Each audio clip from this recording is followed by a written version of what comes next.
those tables had been moved. Listen to what Pam Bondi and Corey Lewandowski said about that. We cannot count the votes properly. What's happening is they have moved the barrier up to 6 feet, but they took away the ballot machines. Your illegal votes must be tabulated, and they're not doing that. The sheriff of your county will not come down and enforce a court order. What is going on in this city? What are you hiding? Open up the doors, let us in, let us 6 feet away so that we can have a free and fair election. Now, most of the way across the country, from Philadelphia in Nevada, the president trails Joe Biden by about 12,000 votes. The Trump campaign filing a federal lawsuit today claiming that some 10,000 people who were not eligible to vote because they no longer had residence in the Silver State did vote, also saying that people who are dead had ballots cast in their name. Rick Brunel leading that effort. Listen here. We are filing this federal lawsuit to protect legal voters. It is unacceptable in this country to have dead and legal votes counted. And that is what's happening in the state of Nevada. Now to a couple of other states. Pennsylvania, still 369,000 ballots yet to be counted. A lot of those, some of the biggest numbers for those are in Democratic counties. Some like Bucks County, which were sort of marginally Democratic, but others like Philadelphia County, which are huge. I just turned off the baby. Turn on it. See if we can hear you. Yeah, just turn off the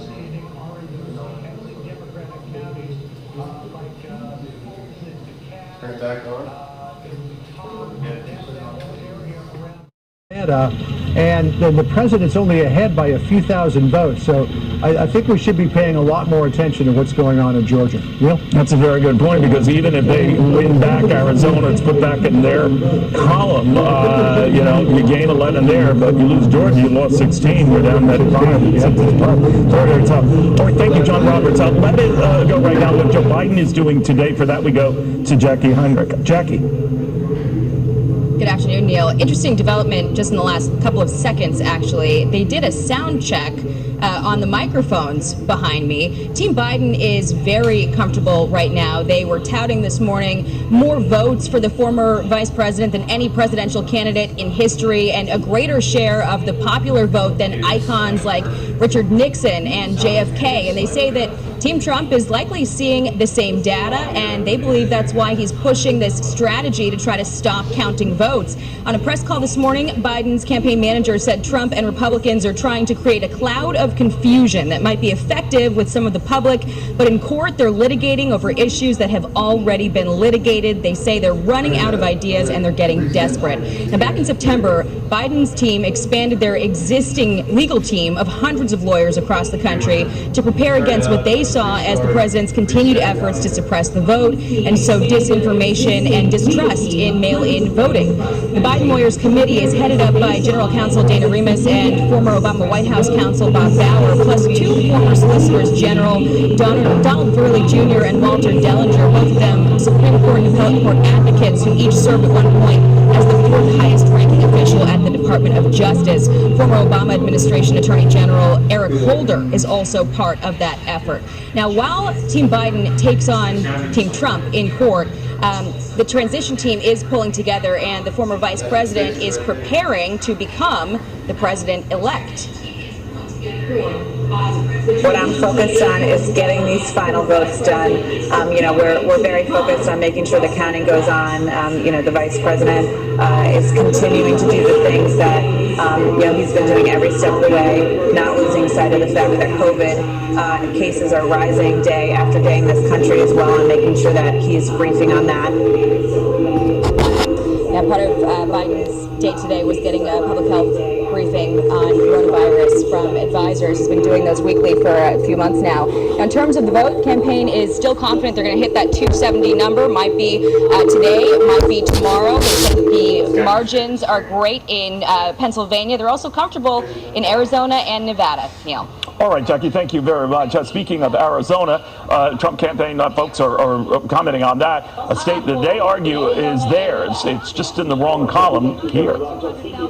There were hundreds and thousands of votes were still out. Hundreds of thousands of votes that are still out. And even still today, there are hundreds of thousands of votes. And I can tell you that it is trending in the direction of President Donald J. Trump.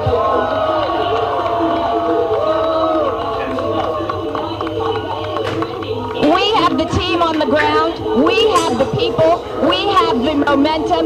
We have the activist community that is not going to allow this race to be stolen from President Trump or from Republicans all the way down the ballot. You can count on me. I can count on you.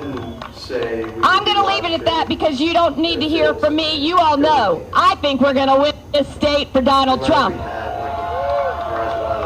I've got some awesome people here with me, and you're going to hear from Dave Bossie in just one moment, but I do want to introduce our Congressman Paul Gosar. We've got Congresswoman Debbie Lesko. We've got COO of the Trump campaign, Jeff DeWitt, former treasurer. We've got former Congressman John Chattig, Boris Epstein right here. So don't go away because we are winning this. Stay vigilant, stay awake. Do not let this election be stolen. I won't. I know you won't. Here's Dave. Thank you all very much. Thank you so much. Thank you, Kelly. This is an exciting day. We are so proud of each and every one of you. My name is David Bossie, and I'm a senior advisor to the Trump campaign. And I'm happy to make, I'm going to make a few, thank you very much. I'm going to be happy to make a few remarks, and then we're all happy to take questions when we're done. First, I just want to say that Arizona's 11 electoral college votes are going to be in Donald Trump's column when we get done with this.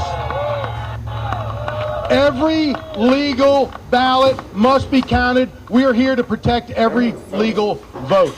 If the current trends continue, as we have seen, because we follow the science, President Trump is going to overtake Joe Biden, and we are going to win Arizona. Look, the news organizations that prematurely called Arizona have really done a disservice to the American people. And so, look, that's water under the bridge. What we're going to do is prove them wrong. Okay? That's what we're here to do. We're going to make sure that every single vote counts, and we're going to prove to the American people that Arizona is Trump country.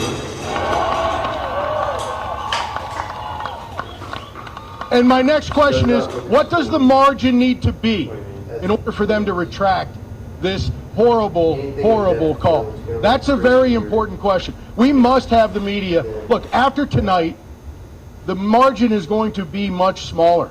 And so when they prematurely called it, it was a bigger number. But it was only 70-some-odd% in. It was an irresponsible thing to have done.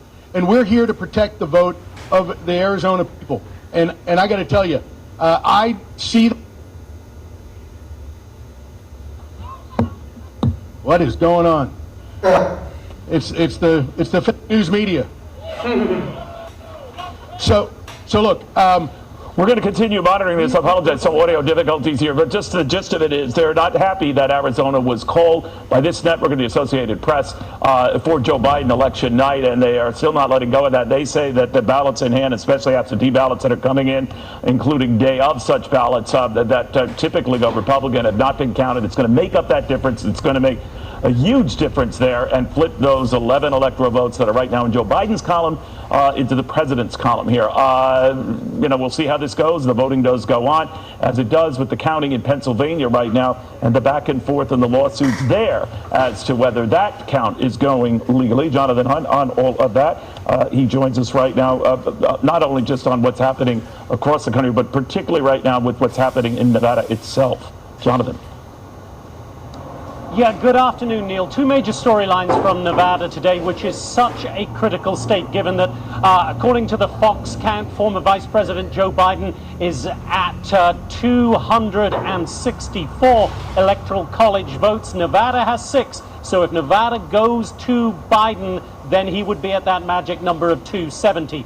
Today, thousands more votes tabulated and counted, and the Biden lead grew from around 8,000 over President Trump 24 hours ago to just a little under 12,000 as of today. We're expecting tens of thousands more to be counted through today, and those will be announced tomorrow morning. But certainly at this point, the Biden camp would appear to have more cause for optimism than the Trump campaign. That is perhaps why we have seen today the announcement of this lawsuit to be filed by the Trump campaign, a rather bizarre news conference here at which Trump campaign officials, including the former acting director of national intelligence Rick Grenell, jumped out of an SUV just on the street side to my left here. They brought out a wooden podium, and then they made all manner of claims that thousands of dead people are voting and those votes are being counted. Thousands of people who are not actually residents of Nevada have voted, and those votes are being counted. They also complained about a lack of transparency, a lack of their ability to check signatures being looked at on those ballots. The Clark County registrar, and remember Clark County is home to 73% of all registered voters in Nevada, said none of that has any evidence to back it up. Here's both sides. Listen. We firmly believe that there are many voters in this group of mail-in people that are not proper voters. My response is that we are not aware of any improper ballots that are being processed. Now, as I mentioned, Neil, their Trump campaign officials offered scant evidence to back up these claims of thousands of fraudulent votes. They introduced one voter, a woman, who said that her ballot and her roommate's had been stolen and submitted by somebody on their behalf. The county registrar said they investigated that. They believe that the signature on that ballot is that woman's. They gave her the chance to make an official statement. She declined. And Rick Grenell was asked a lot of questions. Where is the evidence to back up all your claims? He chided the assembled media, quote, "You are here to take in information, as you know better than anybody, Neil. That is not the way it works. Yes, we're here to take in information. But if somebody is making claims that will affect the democratic process of the presidential election, then we also are going to ask those people to provide evidence for those claims rather than just throwing theories out there." The Trump campaign declined specifically to give us any of that evidence today. It may be they're saving it for the judge, although we understand that that lawsuit that they say they're filing and is looking for emergency relief has not, in fact, yet been filed. Neil? Jonathan, very good reporting, my friend. I appreciate it. Jonathan Hunt, on all of that, you have to prove what you're saying. You have to have evidence of what you're saying. So to Jonathan's point, they might have that and might be forthcoming with that, but not yet. Meanwhile, we're just getting word right now that Joe Biden will be addressing the media in a few minutes here. We don't know what that's about. Maybe just an update on all of this. He was not taking any post-election day bows when he spoke last time here, although he is close to 264 electoral votes. Maybe they're convinced that the tide is going their way, and so are the numbers. Maybe something to do with that, or these legal assaults right now. Now both sides are waging one against the other. We'll keep you posted on that. Go to Wilmington, Delaware, as soon as we find out more. In the meantime, I want to go to Jonathan Turley, the George Washington University constitutional law professor, Fox News contributor, much more. Jonathan, this legal back and forth is the mirror opposite of the party's stances back then. You had Democrats saying count the votes, make sure the process is fair. Republicans saying this was going on and on and on and totally unnecessary. Now the proverbial political shoes on the other foot. So that aside and the politics at play, I'm just wondering, the difference being that this plays out in so many states keeps this lingering longer. What do you think?